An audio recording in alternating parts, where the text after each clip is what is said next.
Welcome again, I'm Dodici. It's June 2016. I'm from astrology.com.au. This is our introduction to the month for your monthly horoscopes. And there's this argument that sort of goes like this, and that is that if you have free will, then you can pretty much determine anything that's going to happen in your life.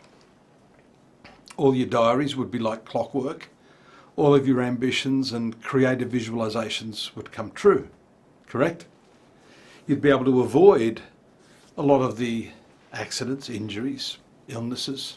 You'd even be able to avoid all of those little thought bubbles, as I call them. If you step back and take a look at what's happening within your brain at any given moment, you'd be able to control that, right?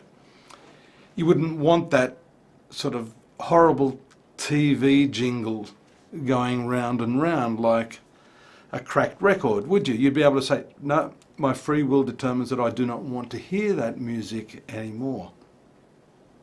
That's one argument. There's another argument that you can actually control your destiny. You can actually make things happen.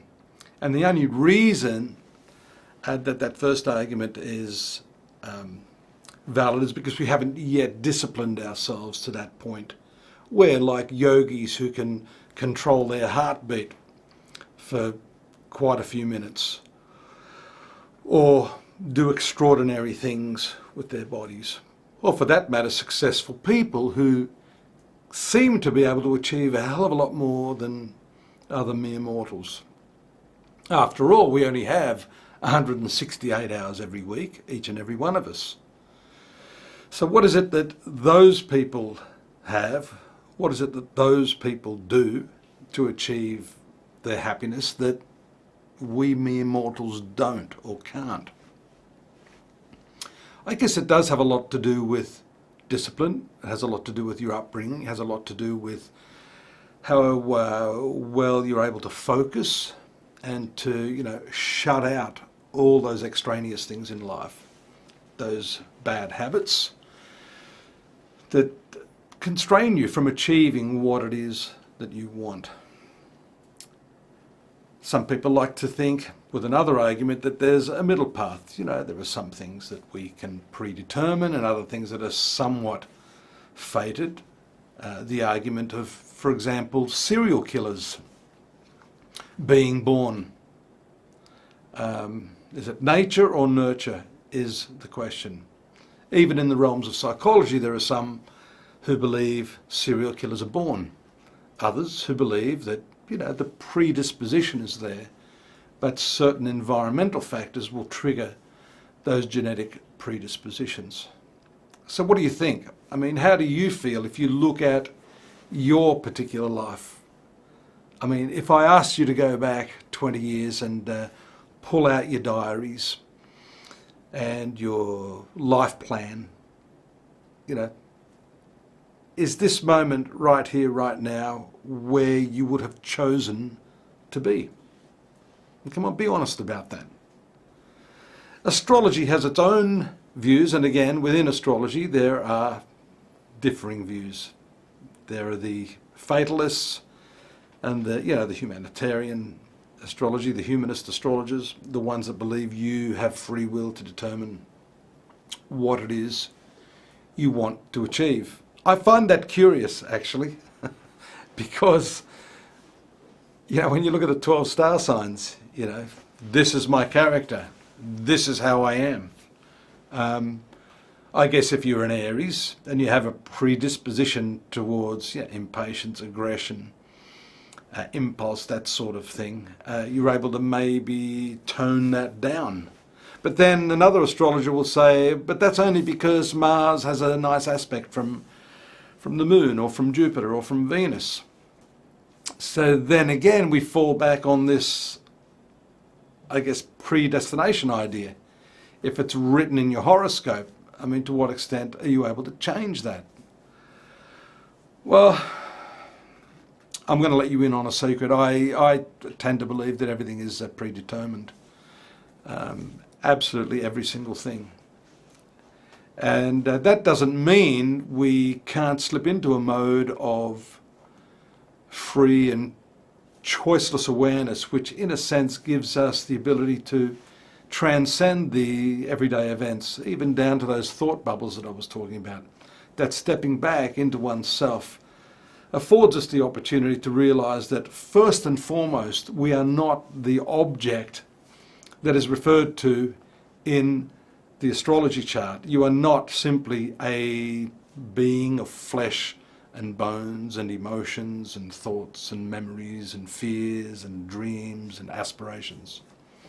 Those psychological complexes that make the me up. Yes, that's there, but it's no different to any other object in the universe which can be studied. The differentiation here is that you, the real you, the true self, is something transcendent to this object in time and space, which has a distinct beginning at conception and an end at death. And actually, if you look across the spectrum of philosophical views, religions, they all agree with that. They say there is this flesh or body-mind component, but then there's this spiritual component.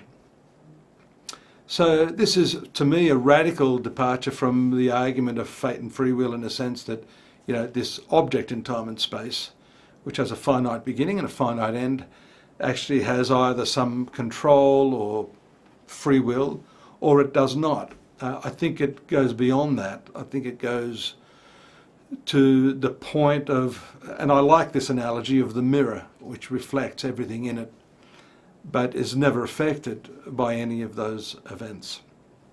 That's how I like to look at one's true self, the true being, or one's true nature. In a sense, it's the center of the circle in a horoscope. You know, astrologers and seekers are all concerned with what's happening on the peripheral, the movement of the planets, how they affect us day to day, week by week, month by month, destiny by destiny. Whereas being in the center of the circle is like being at the depths of the ocean, even while that storm is going on the surface. The surface stuff seems to be, you know, knocked around quite a bit, but at the depth, at the core, at the ground level, at that substratum, at that witness point, that is unchanging. That is the true self, which is not subject to any change, to any karma, to any birth or death. It's the eternal fragment, that eternal component of who we truly are. And if that's the case, where is the question of destiny? Where's the question of free will or fate? It's completely irrelevant. I want to continue this because, and we'll do that in another segment, this is food for thought along the lines that although that is one very valid argument, that one's true self transcends all of these questions of fate or free will, there is the practical side of life where you want to make your dreams come true, where you want to find love and happiness. This material object called the me, of course, has its inbuilt predispositions, its needs, its desires and habits. And there's nothing wrong with, at least in this dream, trying your hardest to make sure that that is satisfied, happy and comfortable, as long as it's here. So to that end, astrology does have an answer. It can give you the cycles, the timing. It can even give you the remedial measures that are associated with that. And I want to talk about that as well. Hang around, we're going to have a second little insight into how you can overcome the blemishes of the horoscope, those hard frequencies of the planets that are often causing you to feel at odds against the grain, challenged by what your free will wants and what this life tends to put up as a barrier to those desires. Those remedial measures are a part of astrology that have been forgotten, and I'd like to share some of those little secrets with you as well if you hang around. Stay tuned. Talk to you in a moment. Bye-bye.